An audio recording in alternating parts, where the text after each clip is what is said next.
doing? This is Clifton Raheem Bradley of Underground Railroad Television Show in Chicago, and this is a live stream, and I I know that it's working now. That's something that I know. I'm going to turn this. I'm going to turn the sound out. Sorry about the delay. And what I'm going to have to do is I'm going to have to start all over again. And what I'm going to do is people I'm going to put a little music in the background to for the settings. That is something I'm going to do, you know, because like that I think it'll sound nice, but I'm going to keep it real low, real low. It's going to be so low. Okay, okay, okay. And it's going to be real low, but I have to start all over again. You're looking at the Underground Railroad television show. We come on every Saturday night at 10:30 in Chicago. Okay. We come on at night, in fact. Okay. But we come on YouTube 7 days a week, 24 hours a day. That's something that we do. But let me set the narrative. Let me set the narrative. Let me set the narrative. That picture sets the narrative of the subject matter that we are going to be discussing. But what I'm going to do is I'm going to give a little ancient history. And after you sit down and formulate it, you will know what I'm trying to do. Okay? Because the people in Ukraine, I'm sorry that happened. I'm very sorry that happened. You know what? It is sad. It's sad that happened, and I hope that they I hope that they come to a resolution, a peaceful resolution. In the words of Rodney King, can we all get along and believe? I'm not making fun of that because that is not anything to make fun of when people are losing their homes, when people are dying. You know what? That's nothing to take lightly. You know what? That would be ignorant of me. You know, but and I would like to say to people that are looking at this, I'm in Chicago. We do video productions, Shade My Media Productions. We film events, press conferences, and do video edit. Okay, but let me get to the point because I know you don't want to hear that because you didn't come here for that.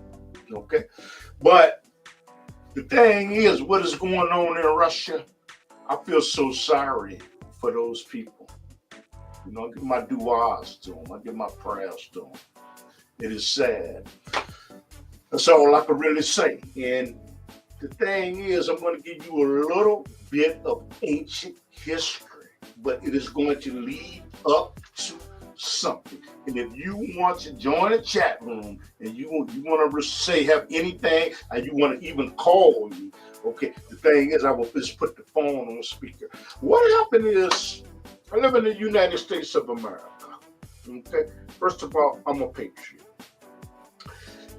But Thomas Jefferson said one thing: the greatest form of patriotism is talking up when you see something that you believe is going on. That's what Thomas Jefferson said. Okay? And what it is once upon a time, there was an operation called the Bay of Pigs. Okay, there was an operation called the Bay of Pigs. Where did it take place? Cuba. Okay? And Fidel Castro and Che Rivera led troops there for a revolution to overthrow the government of Batista, who was the president of Russia at that particular time. Because see, this used to be Russia's playground, Cuba. I mean, this used to be the gamblers' playground, okay, over there in Cuba. They used to have gambling, used to have ladies of the night, everything. And you know what? The government overlooked it, and you know what? Fidel Castro of Cuba looked at that as being oppressive. And there was an operation that took place called the Bay of Pigs. Got that. Got that. You know, I'm down on the swine anyway, being a Muslim. But anyway, he came to power. He came to power. Okay, he battled against Batista's government, and you know what? Hey, they won. He came to power. Now, what happened is, after he came to power, the Soviet Union, him and the Soviet Union and Cuba, they became allies, they became friends, they became hochos. Okay, that's my main man. All of this stuff. Okay, and what happened is, after they became allies, the Soviet Union said, you know what, man, we want to, since we are allies and we recognize that we have negotiated, we have negotiated, we are friends now. Okay, our friends, we're trading partners. Okay, and he said, I want to put some missiles in Cuba. Okay, to ensure where something catastrophic went wrong, you could defend yourself. Now, the president at that time was Khrushchev. Khrushchev, the president, and you know what? It could be said that he was the premier. Okay, that's the word I think they use in the Soviet Union. He was the premier of the Soviet Union, the USSR. So what happened is, he was bringing missiles from the Soviet Union. He was bringing missiles. And they got the missiles, but you know what? But the United States protested. They protested because you know what? They said, man, this is wrong, man. How is it that you can put missiles? Hey, this is like 150 miles or 200 nautical miles away from the United States of America. Man, we will not allow you to put missiles in Cuba. Okay, and John F. Kennedy, that was the president. He was the president back then. Okay, and the whole country, they were outraged. They were outraged. They were upset. They were mad about the whole situation. You know, which I feel they should have been mad about the situation. Okay, and what happened is, at some point, they tried to negotiate. Kennedy tried to say, you know what? There no missiles will be here. But you know what? At some point, you know what? After people get through listening, he gave an ultimatum. Ultimatum means that he said, you know what? You are not. This is something that I'm not going to allow. And if you do this, we're going to end up going to war. So if you want to call in, the telephone number is 312-884-9757. If you want to leave a message in the chat room about what's going on in Russia and the Ukraine right now, let me know. Okay. And what happened is, Kennedy, who I feel was a great president, I really was. Now, thousands of people may disagree with me, but it's okay. You know what? Because the world is not built around me. I'm not a self-centered person. And Kennedy gave Khrushchev an ultimatum. There will be no missiles in Cuba.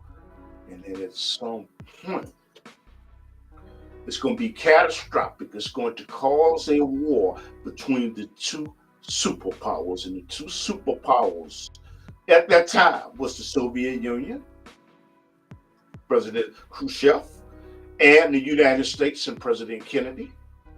Sorry, he got assassinated. Whoever did it, they had a sick, twisted mind, you know. And after that, they negotiated. He said, you know what? Khrushchev said, okay, man, you know what? You raised so much sign about us wanting to put missiles in Cuba. We're not going to do it because we don't think it's worth a world war. But they negotiated. They negotiated. Now a lot of people, they don't know what came up in negotiations. They saw one side. Okay, they saw that the missiles in Cuba. Okay, but they don't know. The Khrushchev said, "You know what? Turkey is a country, and it is around Russia." And they said, "I asked in the negotiations that you take the missiles out of Turkey. I'm just as threatened as you are." But a lot of people, because they do not read, at all. They did not know that there were missiles that were taken out. There were missiles that were taken out of Turkey, and therefore there was no missiles being put in Cuba. Okay, I got that. Okay, it's a threat. It's a threat. That was a threat. Okay, and you know what? And they negotiated, and it was a good negotiation. Okay, now I'm going to go up some. I'm going to go up in history. I'm going to go move a little further in history. I'm going to move a little further in history. Now, President Reagan. He was a great military. He believed in the military. I was in the military at that time. He made sure we got a raise. He made sure we had great equipment. But there was something that he just didn't like. He did not like the Soviet Union. He did not. In fact, he called the Soviet Union an evil empire. That is something he did. That's on record. Okay. I'm not making that up. But what happened is him and Gorbachev was the the president of Russia at that particular time. He was. And Reagan said, tie down them walls. There was a wall in Germany, and he wanted to end the Cold War. So they negotiated. Okay. And what happened is, during the negotiation to end the Cold War, there was a lot of strategizing. There was a whole lot of things. And what happened is, after that, they signed the agreement. Hey, this piece of paper, Ray, I signed an agreement. Okay.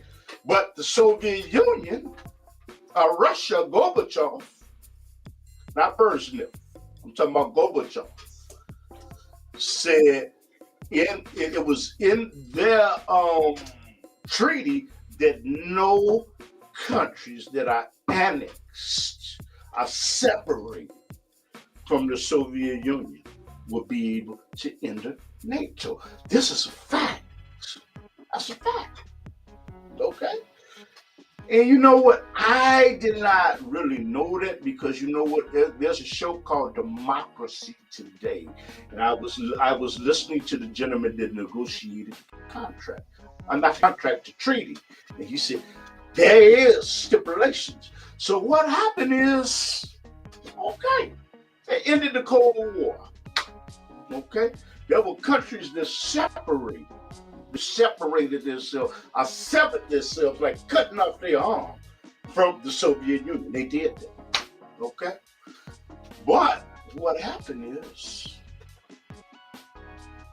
the countries that separated at some point, they wanted protection from NATO.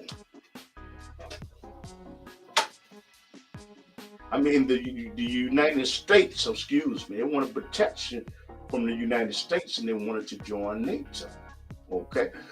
But I'm going to add one thing is within that treaty, it would be like no countries would be able to join NATO. But what happened is, somebody got a little slick. Okay, first of all, I'm an American citizen. Okay, I'm trying to look at both sides. So what happened is, Poland, there are weapons in Poland that come from the United States and missiles that are pointed at Russia right now. And I think it's like 100 miles or 200 nautical miles away. That's what I believe, that it is that way. But the thing is, here's the contrast and comparison.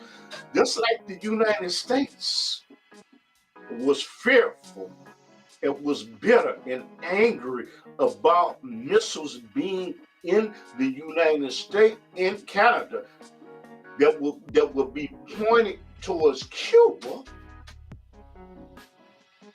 I believe that the Russians are upset because there are missiles, U.S., that is pointed at Russia from Poland.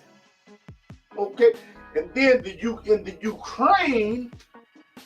Ukraine wants to join NATO, but there was an agreement between Ronald Reagan and Gorbachev that no countries that annexed, separated, like cutting off this arm from Russia during these negotiations, after these negotiations, would join NATO. And you know what? That's a chasm. I believe that the Russians see themselves being engulfed by former countries that belong to the Soviet Union joining NATO. And they're looking at it like, you know what? We're being surrounded. We're being surrounded. And I sit down and analyze. That, you know, and then when I really, really, really thought about it, that I would say that is an aspect that is involved. That's an aspect that is involved. That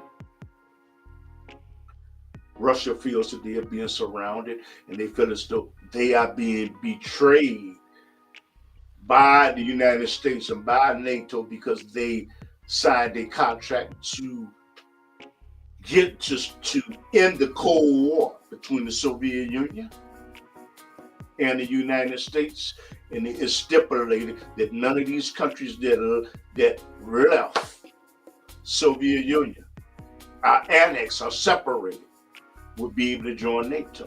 And I believe, after sitting down and analyzing it, that's what I believe is going on. And I think there has to be a way out of it. I don't really know, you know, but I have to sit down. You know what? When you're studying and you know what, trying to do journalism, you know what, you have to be able to examine things from two sides. You have to be able to examine things from two sides. Wrong. I love the United States. You know, I don't know any other way. I don't agree with a communistic party. I don't agree with that. But like I said, it was a treaty signed and regime change. So what happened is, right now, Russia, they have control over a nuclear plant called Chernobyl. Right now, they have control over it, and I think it's pretty dangerous. I think that these two presidents need to sit down, and you know what, they need to cool out, and they need to really sit down and think, because I don't know if it's just escalating things with U.S. President Joe Biden with these economical sanctions. I don't know. You know, it's something to think about. You know, and I do not feel that the Ukrainians will win. I don't feel anybody wins.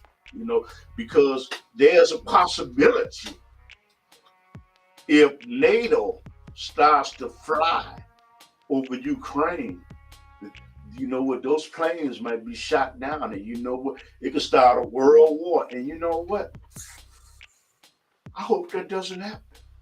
I hope it doesn't happen. You know what, but what's puzzling me is You see, I have to look at things from two sides. You see, we did not, this regime change that is taking place. And you know what? Somebody told me, they said, hey man, that's wrong for regime. But I would say that we in the US, we have done regime change. Look what we did in Libya. Look what we did. Actually, look what we did in Iran. We once upon a time we supported the president of Iran, and he was oppressive to his people. And you know what? We have to sit down. We have to look at that because when we want to come to a peaceful revolution, what we need is for the world to come together. You know, I'm not saying break down the borders because there has to be borders, but we have to respect each other's sovereignty. You know, so we can live peacefully. But that is what's going on. That's what's going on. That's what's going on with the Soviet Union. That's what's going on with Russia. These are the things that are going on. And what do you think? What do you think? I said, what do you think about what is going on? You know what? I'm trying to, like I say, for me, it's about doing research to try to get a better understanding. Try to get a better understanding of things so I can give you better news stories. But what is going on in the United States right now, you know what, the virus rate has went down. The virus rate has went down, and you know what? And in Chicago, I don't know about any other states, we won't at some point we won't have to be wearing more masks. You know what? Masks go our faces. And you know what? And that's good. And the virus, like I said, the virus rate is going down. So this broadcast, I'm going to end this broadcast. And who knows? I might come on tonight. And I would like to say to people out there, I have sponsors, and I ask you to support them. And Citizen Suburban newspaper in Chicago, on 87th in Kenwood. Support them. Buy an ad from them. I'm gonna put the description down. Get your hat cut by Stan the Man at 79th and Jeffrey. This is in Chicago. Get your camera fixed at Royal Cameras. They take care of me. Okay. And Shema Media Productions. If you need video production done in the Chicago area, edit anything related to the video production field. If I can't do it, find somebody that can do it, because one man or one woman can't be everything. That's why you have to surround yourself around. I'm surrounded by some smart people. You know, I share a platform with, you know. And you know what the thing is, I won't tell who they are because I really don't. Some people want to know certain things, and it's really none of their business. It's really not, you know. And what we do. So right now, what I am going to do, and I'm going to ask you to do it in your own language. I'm going to pray for the people of Ukraine. I'm going to pray for them right now. Okay. Yeah, okay. I'm going to do it in Arabic. Like you do it in a language that you feel good. This is not a religious show, but you know what? I think I might start doing this on my shows. Okay, so Uzi billahi minash shaitanir rajim. Alhamdulillah rabbil alamin arrahmanir rahim maliki yawmiddin iyyaka na'budu wa iyyaka nasta'in ihdinas siratal mustaqim siratal ladzina an'amta alaihim ghayril maghdubi alaihim waladdallin. Allah, pray for the people that are suffering in Ukraine, for the children that are being hurt, the Russians, that they may pull back and that the United States may negotiate something to stop all this, because there are a lot of people that are being hurt. I pray for the downtrodden, no matter where they are. You know, and Allah asks you to give me the strength to Keep on coming on and disseminating information. If there's one person that looks, you know what? It ain't about numbers. If it affects one person's life, what I'm doing it not for my glorification, for the Creator. And the key, I pray that the evil ones stay away from me, and I stay away from them. The arrogant ones stay away from me, and I stay away from them. You know, so I bear witness there is no God but Allah. The Muhammad Sallallahu Alaihi Wasallam was the last messenger and apostle of God. And I'm gonna give a shout out there to the UK, Islam for the UK, and support your local masjid. There's a masjid in Chicago called Masjid El Farouk that they do marvelous work. They believe in the Sharia, and they have buildings where people can stay. They feed people. You can get zakat money there. Masjid there is at 89th Stony Island in Chicago, and we'll support them. And my Masjid El Fatir at 4700 South Woodlawn, and Manyun at 37th Calumet, and MCC Masjid and on Elston Avenue. But support your local masjid no matter where you live at. Ramadan is right around the corner. It's Allah's will. It is April the 2nd. But you might be, we're looking at this in the future. So prepare for another Ramadan. And always be prayerful and read your Quran. And like I said, whatever religion you want to be, that's your choice. But like I said, Islam is the best for me. And I want to say assalamu alaikum to everybody. Okay. I might do another broadcast. Assalamu alaikum.